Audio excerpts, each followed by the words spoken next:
Good morning, students. Today we are going to read present perfect continuous tense. जैसा कि आप जानते हैं कि इस टेंस में दो टेंस मिले हुए होते हैं, प्रेजेंट परफेक्ट भी होता है और प्रेजेंट कंटिन्यूस टेंस भी होता है।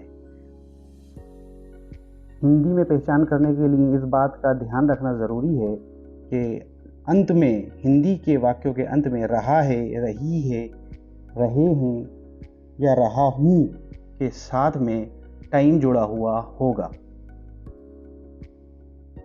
इसका एग्जाम्पल हम देखते हैं। I am teaching in this school. मैं इस विद्यालय में पढ़ा रहा हूँ।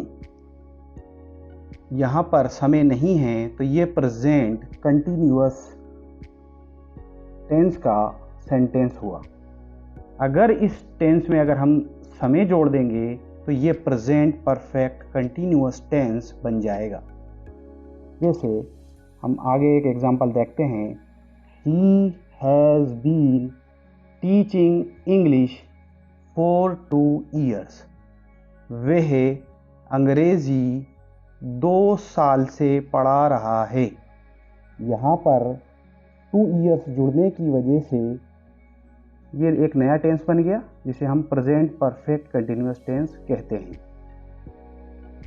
इस टेंस में हमें हैज़ बीन और हैव बीन का ध्यान रखना होगा और साथ में सिंस फॉर का यूज़ करना होगा।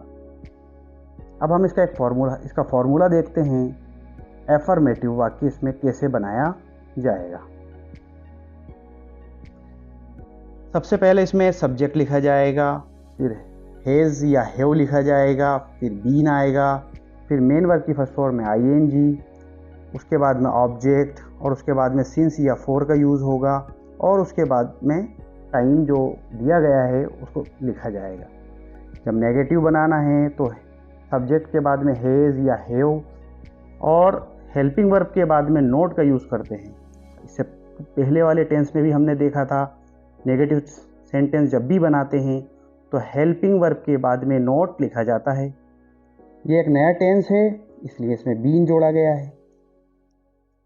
एफर्मेटिव बनाया तो इसमें हमने बीन जोड़ा, नेगेटिव बना रहे हैं तो बीन जोड़ेंगे। तो एक बार हम फिर देखेंगे। नेगेटिव जब बना रहे हैं तो सबसे पहले सब्जेक्ट आएगा, फिर हेल्पिंग वर्ब के तौर पर हैज़ या हैव का यूज़ किया जाएगा, उसके बाद में नोट लगाएंगे, फिर बीन लिखेंगे, फिर उसके बाद मेन वर्ब की फर्स्ट फॉर्म में आईएनजी जोड़ा जाएगा, उसके बाद में ऑब्जेक्ट और उसके बाद सिंस फॉर के बाद टाइम लगेगा।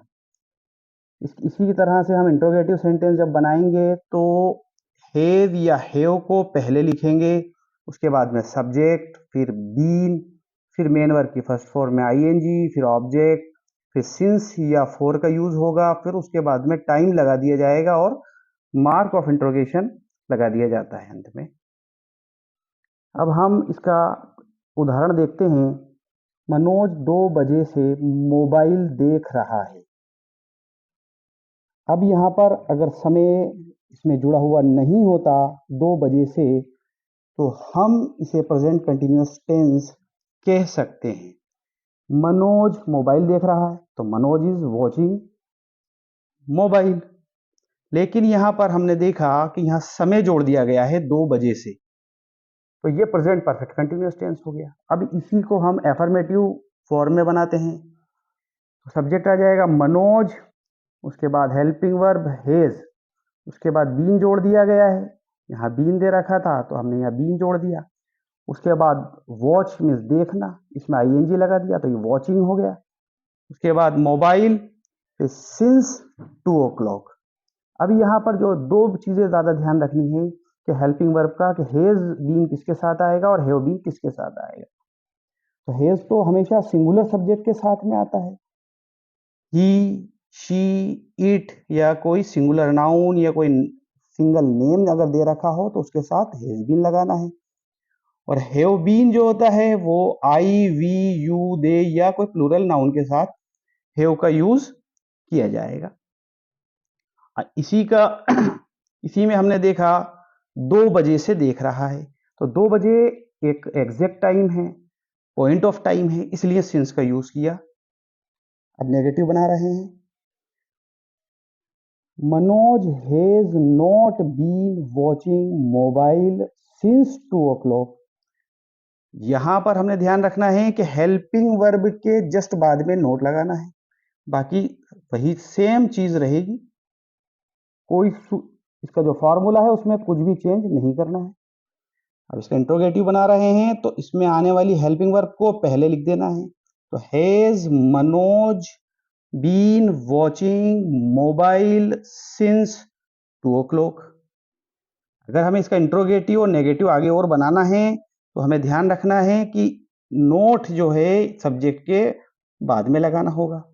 Has Manoj not been watching mobile since 2 o'clock। Next question है कि where should we use since and for. हमें सिंस और फॉर का यूज कहां करना है। अक्सर बच्चे इस क्वेश्चन को correct form of the verb में गलत करके आते हैं। अब आप इसको फ्यूचर में कभी भी गलत नहीं करेंगे, थोड़ा ध्यान से आप इसको समझिए। सिंस जो होता है ये पॉइंट ऑफ टाइम को बताता है। हम आसानी समझने के लिए आप ये ध्यान रखें कि ये हमेशा वेन बताता है, कब। ये जो काम है या जो भी काम दिया जाता है सेंटेंस में, तो वो कब किया गया है, तो वो एग्जैक्ट बताएगा। और फोर जो होता है ये आपको पीरियड ऑफ टाइम बताता है कि इसकी अवधि कितनी थी काम करने की, ये कितनी देर चला। तो ये तो दिन या महीना या साल उसका नेम बताएगा, जबकि फोर इन सभी चीजों के नंबर बताएगा, उनकी संख्या बताएगा। जैसे हमने यहां पर लिखा 5 डेज। अब डे कौन सा होता है, संडे, मंडे, ट्यूसडे, वेनसडे, लेकिन यहां पर इसका नंबर दे दिया गया है तो इसके साथ 4 लग जाएगा। और यहां पर एग्जैक्ट नाम दिया गया है डे का, इस डे का नाम दिया गया है तो इसके पहले सिंस लगेगा। अगर मंथ का अगर नंबर दे रखा है तो आपको बताया जा रहा है कि सिंस और फॉर का यूज कैसे करें। तो इसमें आगे हमने इसमें कई सारी चीजें लिखी हैं, आप समझ में भी आ रहा होगा देख करके। अब आप इसमें इसे देखिए कि जैसे डेज यहाँ दे रखा है, डेज के साथ नंबर दे रखे हैं तो फॉर का यूज करना है। और अगर किसी डे का प्रॉपर नाम दे रखा है तो वहां पर सिंस का यूज करना होगा। अगर कोई मंथ्स दे रखे हो, मंथ्स के पहले अगर उसके नंबर दे रखे हों तो वहां फॉर का यूज करेंगे। और अगर प्रॉपर मंथ का नाम दे रखा है तो उस मंथ के नाम के पहले सिंस का यूज होगा। अगर कोई ईयर्स दे रखे हैं but they are in number तो हम वहां पर फॉर का यूज करेंगे। और अगर प्रॉपर कोई ईयर दे रखा है तो उसके पहले सिंस का यूज किया जाएगा। आई होप ये वीडियो आपको पसंद आया होगा। अगर आप इसको पसंद आया हो तो आप इसको लाइक, शेयर और कमेंट जरूर करें। Thank you.